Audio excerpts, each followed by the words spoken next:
आज हम आपको एक ऐसे हुक्का बार की कहानी दिखाएंगे जहां पर लड़कियां अक्सर मनचलों का शिकार हो जाती हैं।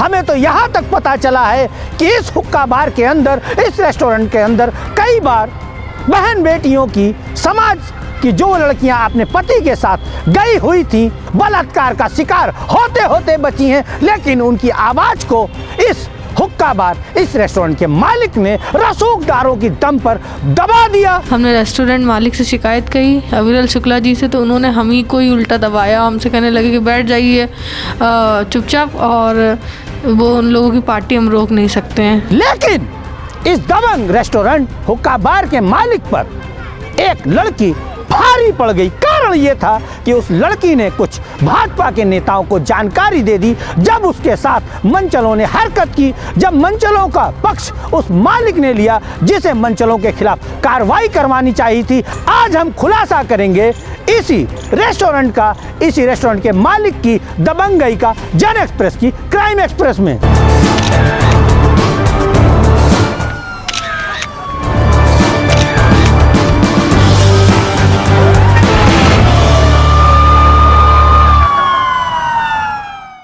आपके सामने है थाना स्वरूप नगर क्षेत्र स्थित स्ट्राइकर लाउंज हुक्का बार रेस्टोरेंट की कुछ झलकियां आप देख सकते हैं कि कैसे लोग नाच रहे हैं, गा रहे हैं। इसी हुक्का बार के अंदर एक लड़की के साथ कुछ मनचलों ने ऐसी हरकत की जो शर्मनाक थी।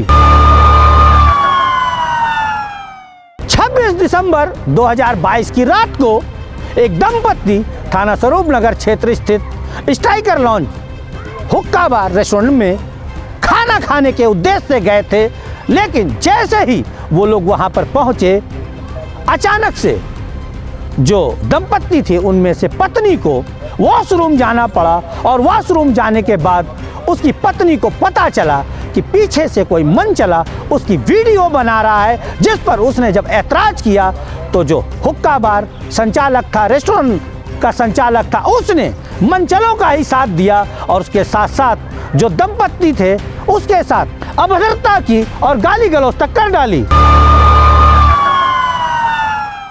जब ये बात कुछ भाजपा नेताओं को पता चली और जब उन भाजपा नेताओं से दंपत्ति ने मदद मांगी, कारण ये था कि जो स्ट्राइकर लॉन्च का मालिक है वो बेहद दबंग है और उसके यहाँ इस प्रकार की घटनाएं होना आम बात होती है। जैसा कि हम पहले भी बता चुके हैं, यहाँ पर कई ऐसी घटनाएं हुई जो बड़ी शर्मनाक थी, लेकिन स्ट्राइकर लॉन्च के मालिक ने अपने रसूख के बल पर पुलिस को भी मैनेज किया और उसके साथ साथ जो पीड़ित थे उन्हें भी मैनेज कर डाला। अब हम आपको दिखाते हैं प्रथम सूचना रिपोर्ट। हालांकि एक बात हम और स्पष्ट कर दें कि इस प्रथम सूचना रिपोर्ट में हम पीड़िता और पीड़िता के पति और उसका जो निवास स्थान है उसे छुपाएंगे। कारण ये है कि इसमें कहीं ना कहीं 354 आईपीसी की जो धारा है वो छेड़छाड़ की धारा है, इसलिए हम छेड़छाड़ की पीड़िता का नाम नहीं उजागर कर सकते, उसके पति का नाम नहीं उजागर कर सकते। आपके सामने आप देख सकते हैं क्या कुछ लिखा है और किन किन धाराओं में मुकदमा दर्ज है। पीड़िता की माने तो पीड़िता अनुसूचित जाति की महिला है, लेकिन अब पुलिस एक तरफ जहां SC ST एक्ट की बढ़ोतरी नहीं कर रही है और उसके साथ ही साथ जो आरोपी हैं जिनके नाम पीड़िता ने खोल दिए हैं उनकी भी गिरफ्तारी नहीं कर रही है, जिस कारण पीड़िता हताश है और निराश है। चलिए हम मिलाते हैं आपको पीड़िता से क्या कुछ कहा है, क्या कुछ आरोप लगाए हैं। भैया हम 25 तारीख को खाना खाने स्ट्राइकर लॉन्ज में गए थे स्वरूप नगर में। तो वहाँ पे हम गए, खाना ऑर्डर करके हम वॉशरूम चले गए। वॉशरूम के बाहर 3 लड़के नशे में थे। वहाँ पे लड़कों की पार्टी चल रही थी, सब दारू नशे में थे। और हम वॉशरूम गए तो एक लड़के ने मतलब उनसे बदतमीज़ी करी। 3 बार मेरे वॉशरूम में झाँका, वॉशरूम में दरवाज़ा खोल के। और फिर जब हम बाहर आए, हमने उससे निकले वॉशरूम से, तो हमने उससे कहा कि झाँक क्यों रहे, तो उसने हमसे लड़ाई झगड़ा चालू कर दिया, गाली गलौज।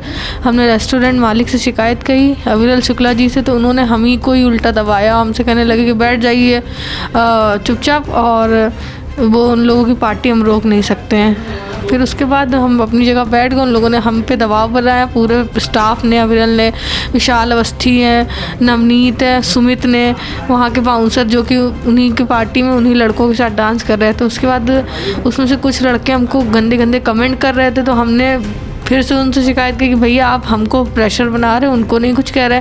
तो फिर उसके बाद हमने उस लड़के से कहा कि भैया दिक्कत क्या है, तो वो लोग हमसे झगड़ा करने लगे, मारपीट पे उतारू हो गए। और ये सब चीज़ कैमरे में रिकॉर्ड है और ये सारी चीज़ें जो हो रही थी। हमने अविरल शुक्ला जी से शिकायत फिर से कही तो उन्होंने हमसे कहा एक काम करो, तुम यहाँ से निकल जाओ, बहुत देर हो गई, तुम्हारी वजह से हमने पार्टी ख़राब नहीं कर सकते हैं और ये जो चीज़ें हैं हमारे यहाँ हो रही हैं इसके पैसे मिले हैं हमको दारू के, तुम्हारे खाने के पैसे हमारे पास इतने ज़्यादा नहीं होते बिलिंग में। और हमको ऊपर से इतना गंदा गंदा गालियाँ दी, कहा चमराई निकलो यहाँ से। विशाल अवस्थी ने और अविरल शुक्ला जी ने मेरे रेस्टोरेंट से उल्टी सीधी गालियाँ गंदा गंदा बोल के भगा दिया। और बजे की घटना है ये घटना 12:30 बजे हम गए थे, 2-2:30 बजे की घटना है। हमने 112 2:30 बजे मिलाया था। फिर पुलिस आई कि नहीं? पुलिस आई थी, पुलिस आई थी, उन्होंने पुलिस को घेर के खड़े हो गए, कहने लगे कि हम सब देख लेंगे, मैनेज कर लेंगे। अविरल शुक्ला ने हमको धमकी दी अपने रेस्टोरेंट के बाहर ही कि देखो हम आरएसएस के हैं, हम सदस्य हैं, तुमको बताएंगे तुम्हारी जैसी नीच जात की लड़कियों को हमने बहुत ठीक किया है और क्या नाम है पंडितों का राज चल रहा है, तुम्हारी जैसी चमरही को यहाँ पे हम लोग झुकने लगे तो फिर हो गया। और मतलब बहुत कुछ कहा। पुलिस के दौरान क्या कर रही थी? पुलिस वालों ने भैया अभी तक मेरी सीसीटीवी नहीं निकाली गई है। आपने कंप्लेन करी? हमने कंप्लेन करी, सीसीटीवी की रिकॉर्डिंग नहीं निकाली गई है स्वरूप नगर थाने में। तो क्या बोल रहे हैं वो लोग? भैया उन्होंने गाड़ी के नाम से एफआईआर हुई है, उसमें लोगों का नाम नहीं है। अविरल शुक्ला जी को पूरी तरह से बचाया जा रहा है।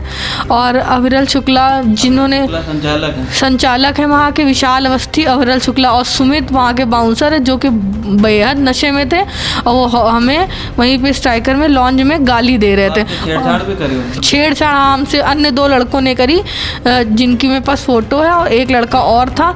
उन लोगों ने हाँ वो हम साथ के ही हैं, वो साथ में ही पार्टी कर रहे थे, दारू पी रहे थे। उन लोगों ने हमें वॉशरूम, और अविरल शुक्ला जी ने उनको वहाँ से भगा दिया।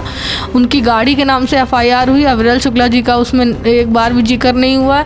और वो बार बार हमको ये कह के धमकी दे रहे हैं कि वो आरएसएस के हैं। आरएसएस आप क्या चाहती हैं? हम ये चाह रहे हैं कि ये जो चीज़ें हुई हैं वो हमें धमकी दे रहे हैं कि पंडित राज चल रहा है, तुम जैसे लड़कियों को। तो पुलिस ने क्या आश्वासन दिया आपको? पुलिस ने बोला है कि कार्रवाई करेंगे, लेकिन मेरे मन की एफआईआर भी नहीं हुई है। उसमें सारी जो भी चीज़ें थी उसमें लिखवाई भी नहीं गई हैं और उसमें सारी चीज़ें मतलब जो भी चीज़ मेरे साथ हुई थी घटना, वो सिर्फ गाड़ी नंबर से ही एफआईआर मेरी दर्ज हुई है, बाकी अन्य लोगों को कोई नाम नहीं है, कोई कार्रवाई नहीं हुई है। आप ये बताइए पुलिस कमिश्नर और सीएम योगी से क्या चाहती हैं? मैं योगी जी से यही कहना चाहती हूँ कि मैं अभी आपकी बहन हूँ। ये सब जो चीज़ें हो रही हैं कि पंडितों का राज चल रहा है, तुम जैसे दलित की लड़कियों को ऐसे से, ये सब चीज़ें जो कही जा रही है, ये चीज़ बहुत ख़राब है। इस चीज़ पे थोड़ा सा देखें, ध्यान दें, मेरी मदद करें। तो देखा आपने, पीड़िता ने जो आरोपियों के नाम दिखाए थे वो हमने उसमें तस्वीरें दिखाई थी आरोपियों की। पीड़िता हताश है और निराश है। पीड़िता को उम्मीद है कि अब भी शहर के वरिष्ठ पुलिस अधिकारी इस स्ट्राइकर लॉन्ज के मालिक के साथ साथ उन मंचलों को भी सबक सिखाएंगे जिन्होंने ऐसी हरकत की थी। और हम आपको फिर बता दें कि स्ट्राइकर लॉन्ज का जो मालिक है वो अपने आप को रसूखदार बताता है। कुछ सफ़ेद पोशों का उसे संरक्षण प्राप्त है और इसके साथ साथ कुछ खाकीधारियों का भी संरक्षण प्राप्त है। बीते साल यहाँ पर 2 से 3 घटनाएं, बड़ी घटनाएं हुई थी, लेकिन उसने अपने रसूख के बल पर उन्हें मैनेज कर लिया है। इस पीड़िता की घटना को भी मैनेज करना चाहता था, हालांकि अभी भी पुलिस का शिकंजा इस स्ट्राइकर लॉन्ज के मालिक पर नहीं कसा है। इस आशा के साथ कि कानपुर कमिश्नर पुलिस के उच्च अधिकारी इस मामले में तत्काल पीड़िता के पक्ष में कार्रवाई करेंगे, उसे न्याय दिलाएंगे। लेते हैं विदा, मिलेंगे फिर किसी खबर पर, तब तक के लिए नमस्कार।